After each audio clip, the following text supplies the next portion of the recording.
12:30ರಿಂದ 1 ಗಂಟೆಗೆ ಅವರ ತೋಟದಲ್ಲಿ ಅವರ ತಂದೆಯವರ ಒಂದು ಸಮಾಧಿ ಏನಿದೆ ಅದರ ಪಕ್ಕ ಅವರ ಒಂದು ಅಂತ್ಯಕ್ರಿಯೆಯನ್ನು ಮಾಡಬೇಕು ಅಂತ ಕುಟುಂಬದ ಎಲ್ಲ ಸದಸ್ಯರು ನಿರ್ಧಾರ ಮಾಡಿದ್ದಾರೆ. ನನ್ನ ಮಗ ಆಗಿದ್ದ, ಮಗ ಹಳೆಯ ಎಲ್ಲ ಆಗಿದ್ದ, ಬಲಗೈಯಾಗಿದ್ದ.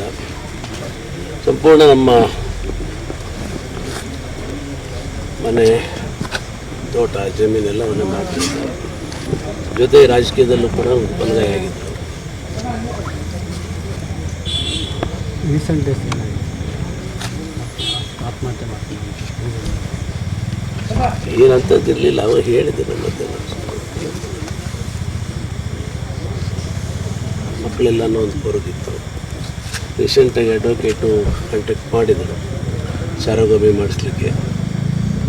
ಅವ್ರ ಅಡ್ವೊಕೇಟ್ ಕೂಡ ನನಗೂ ಮಾತಾಡಿದರು. ಅವ್ರ ವೈಫು ಬಂದು ಕೋರ್ಟಲ್ಲಿ ಹೇಳಬೇಕಾಗ್ತದೆ, ಆಯಿತು ಅಂತ ಹೇಳಿದ್ವಿ. ಸದ್ಯ ಡೇಟ್ ಕೊಡ್ತಾರೆ ಹುಬ್ಳಿಯಲ್ಲಿ ಅಂತ ಹೇಳಿದ್ವಿ. ಆದಮೇಲೆ ಏನಂತ ಘಟನೆ ಏನೂ ಆಗಲಿಲ್ಲ.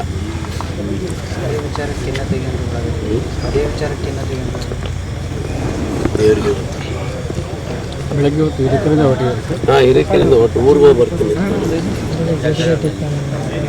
ಇಲ್ಲ, ಟಿಫಿನ್ ಒಟ್ಟಿಗೆ ಮಾಡ್ತಾಯಿದ್ವಿ. ಇವತ್ತು ನಾನು ಊರಿಗೆ ಹೋಗ್ತಾಯಿದ್ದೆ. ನಮ್ಮ ಊರಲ್ಲಿ ನಮ್ಮ ಬ್ರದರ್ದೊಂದು ಕಾರ್ಯಕ್ರಮ ಇತ್ತು.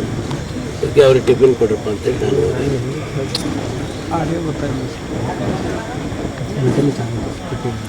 ಫಿಸಿಕಲಿ ಬಿಟ್ಟಿದ್ದರು.